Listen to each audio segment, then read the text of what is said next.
Good evening and welcome, everyone. Thank you so much for coming tonight. For those who don't know me, my name is Erin Schreiber, and I have invited some dear friends of mine to present a really fun program for you all tonight. I'll just tell you briefly how I know them. So Gabe, Nate, and I were classmates in college a million years ago. And I met Chase several years ago when we both happened to be playing on the same concert together in Louisville, Kentucky. And this is actually the first time that the four of us have played together. And so we are really excited to play this program for you. I'll let them tell you more about the music that you'll be hearing tonight. Please help me welcome, so we have from New York City, Gabriel Globus-Hoenich, percussion. From LA, Nathan Farrington, bass. And from Boston, Chase Morrin, piano. Please give them a warm welcome. Thank you.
are jumping and the cotton is high.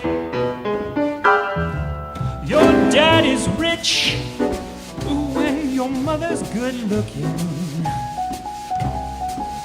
So hush, little baby, don't you cry.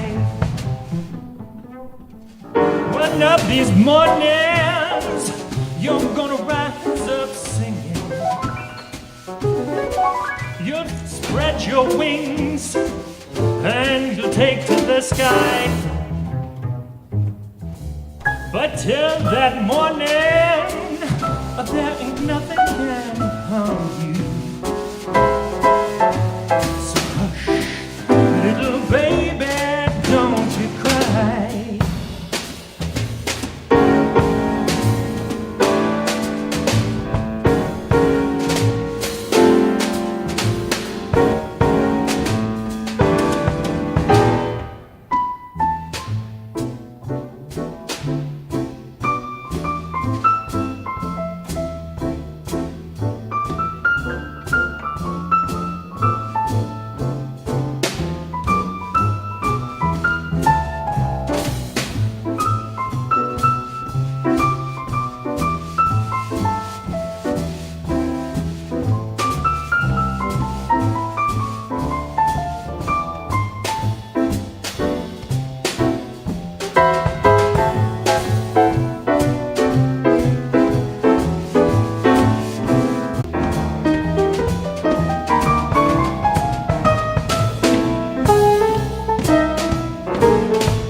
Chase Morrin on the piano.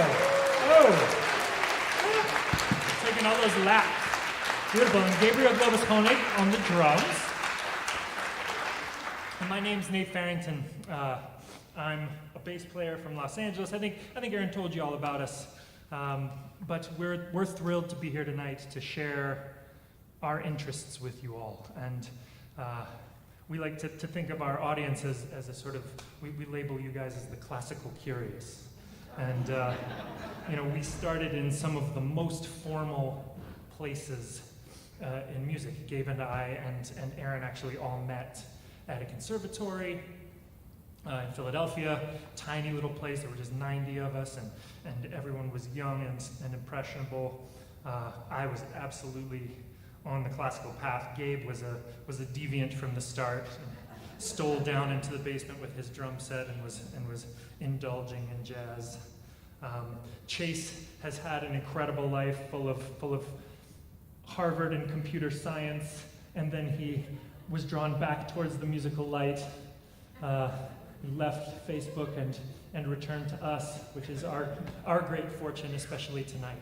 So what we're hoping to do for you all tonight is put on display a snapshot in time of what we're interested in right now, what's come across our musical plates, not the thing that we've been pounding in the name of perfection over time, but rather the thing that we thought we might enjoy playing with one another, that we might enjoy arranging for one another and seeing what one another had to do with the music that we were bringing together. So we just began playing together yesterday, and we're putting this thing together uniquely for you all, and hope you enjoy our ideas and our display of our relationship with this music. So it'll be a pretty wide variety of things. We've got a whole set, Irish jigs you've already heard, and then a jazz standard, and now we're going to get, I believe, into the complicated nature of love, which, as you all know, it can be trouble. And essentially, we're going to play two classical tunes for you that I think, when I heard them, I absolutely thought of romance, although certainly wildly different pictures of romance. First, painful love, and then fiery love. This is Chopin's Prelude in B flat, and Ginastera's bass variation from an orchestral piece that he wrote that'll give you a little, some Latin flair. So.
Thank you.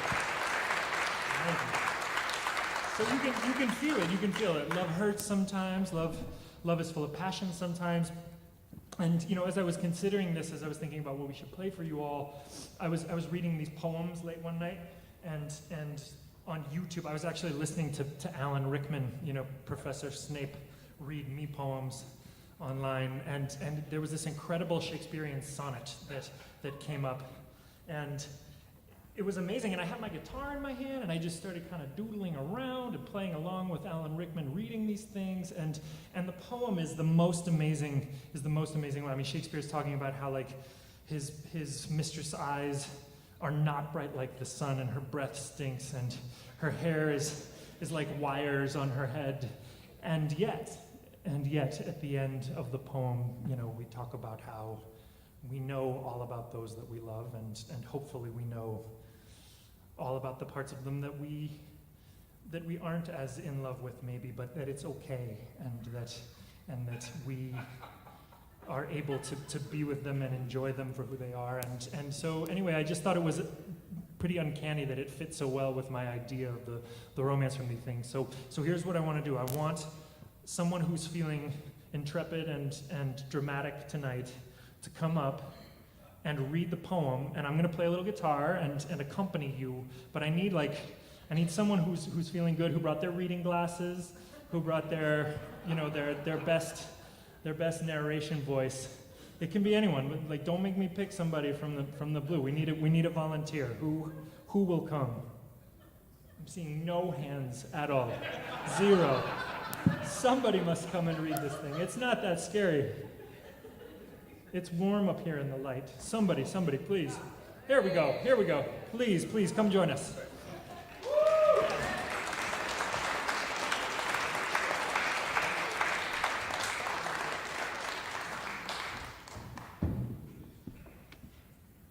Hi.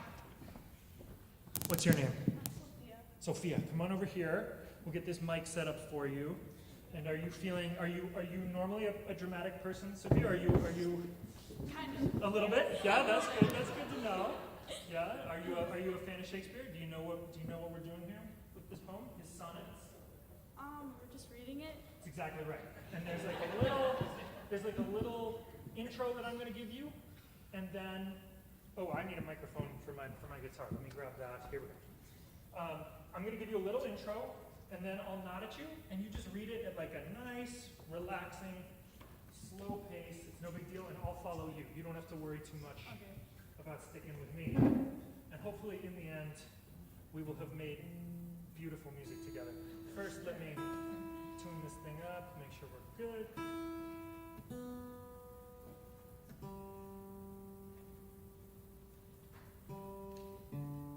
Oof.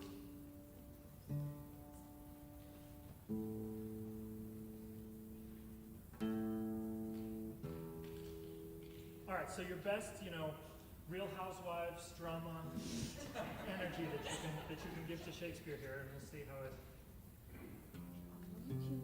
Totally. Okay, thank you.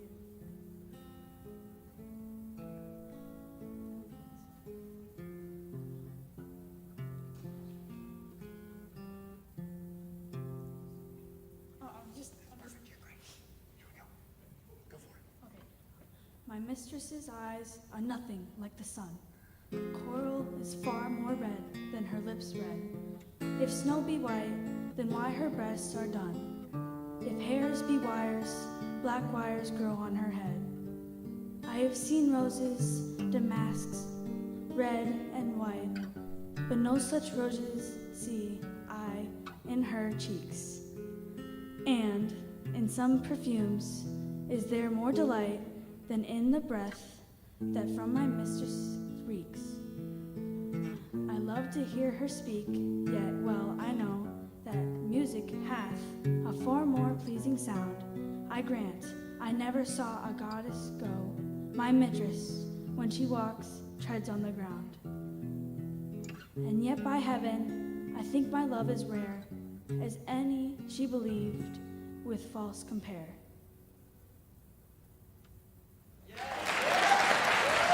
That That was amazing. You're the first person we've ever had do this, that we didn't have to stop and encourage them to be more, like your reading was fantastic. Isn't it beautiful? Congratulations. Thank you for joining us. Yes, Sophia, that girl, beautiful. Yeah, good work, Sophia. I'm so impressed. We're going to continue now with a duo that Gabe and Chase are going to play. It's an original arrangement that they've done for you all, and I think they can tell you more about it. Do you want to introduce it, Chase? You want to tell them? You can use this vocal mic if you want. Hello, everyone. How are you all doing?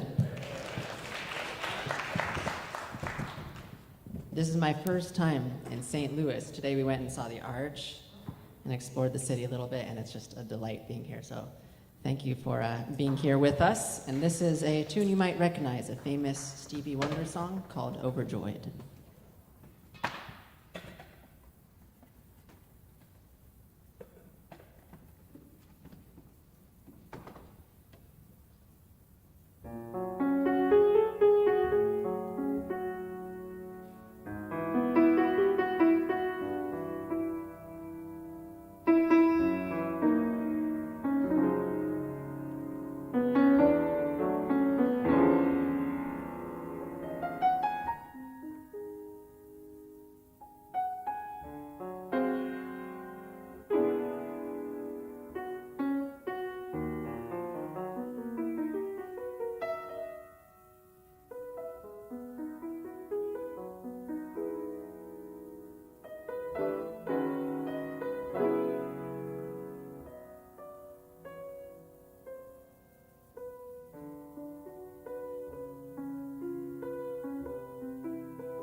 We're gonna keep that going.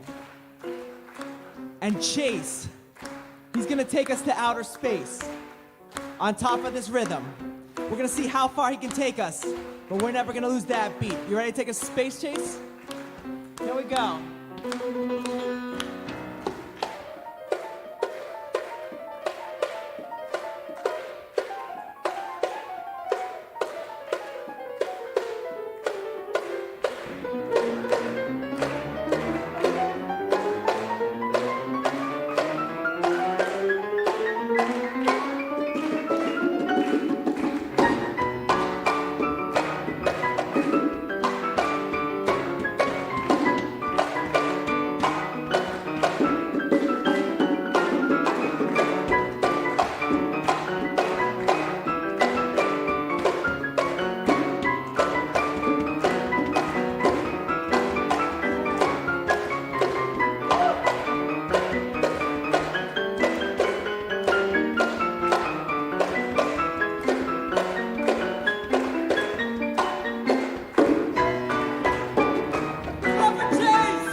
We're gonna bring Nate back out. We got, I think Nate, you out there? I think we scared him off. We're gonna continue with a piece by the great Don McLean. Oh, he had to retune the bass. This is called Vincent, or we also call it Starry Night. Do you want to add some words about this? It speaks for itself. It does speak for itself. It's, again, in that vein of complicated love, right? I mean, what's more complicated than Vincent van Gogh and his relationship with art? And it's one of my very favorite songs. I think the lyrics are an incredible work of poetry. And I also always wonder, if you're gonna cover a tune, what the point is, especially if it's a masterpiece. You know, if someone already did the job with it, you have to, I think, ask yourself what you can add to it. And so sometimes I feel like you find songs that you think have a little bit more to have squeezed out of them, and other times they're done. And this one, I think, is pretty amazing the way he did it. So what I did, instead of trying to emulate what he did, is I really took it in a different direction, and one that I was inspired by his artwork. And so it really is a resetting, but it's his words and his melody as well, and we hope you enjoy it.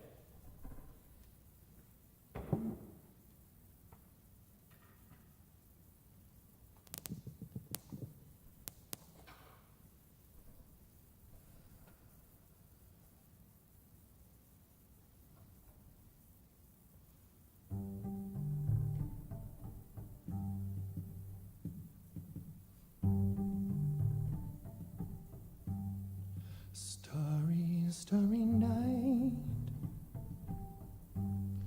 paint your palette blue and gray. Look out on a summer's day with eyes that know the darkness in my soul, shadows on the hills. Sketch the trees and the daffodils. Catch the breeze and the winter chills in colors on the snowy linen land. Now I understand what you tried to say to me, how you suffered for your sanity, how you tried to set them free. They wouldn't listen, they did not know how. Perhaps they'll listen now. Starry, starry night, flaming flowers that brightly blaze, swirling clouds in violet haze, reflect in Vincent's eyes of china blue. Rolling fields of amber grain, weathered faces lined in pain, are soothed beneath the artist's loving hand. Now I understand what you tried to say to me, how you suffered for your sanity, how you tried to set them free. They wouldn't listen, they're not listening still. Perhaps they never will. For they could not love you, yet still your love was true. And when no hope was left in sight on that starry, starry night, you took your life as lovers often do. Oh, I could have told you, Vincent, the world was never meant for one as beautiful as you. Starry, starry night,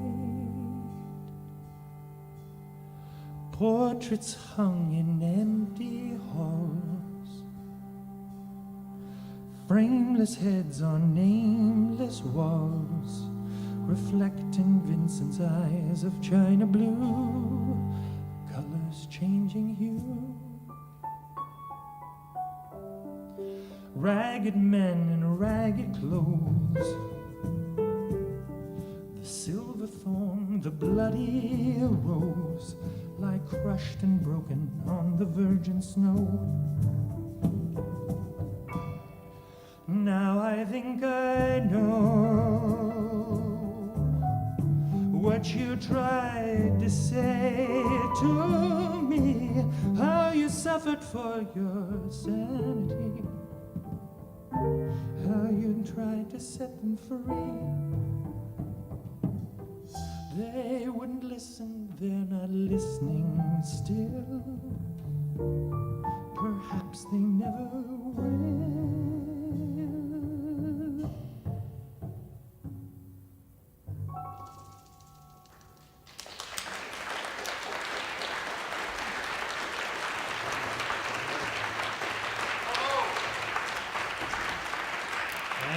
Thank you. We have one more tune on this half, but we're going to invite our illustrious host. Oh, she needs a better introduction than I can give her. Been practicing this intro for a few days, so I'm really excited about it. So we're going to invite a very special guest up. She's a local musician. I don't know if you've heard of her before. She's a real star in your midst. And I first met her in 2004 when she and I entered the Curtis Institute of Music together as freshmen.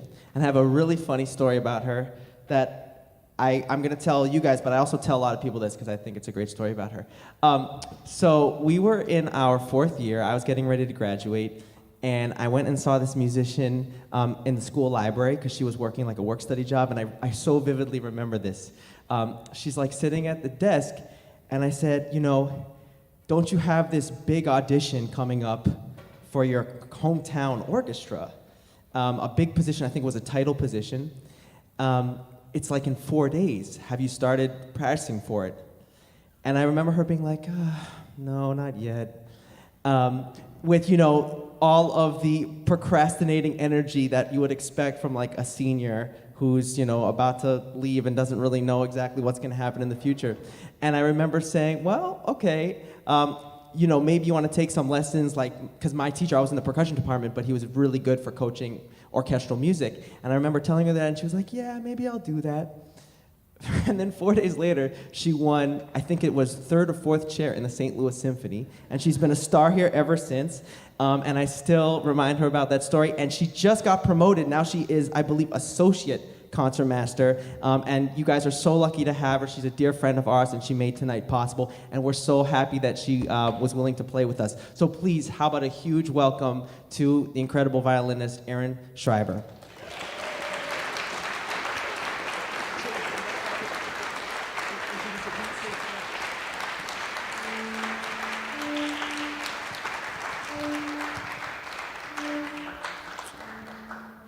And just another quick story while we're at it, Gabe.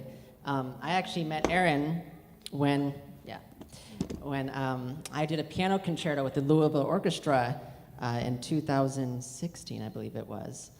And Erin was the guest concertmaster, and I had no idea. We've kind of talked a little bit since, but this is our first reunion in a long time, so it's just so exciting to play together and with all these wonderful musicians.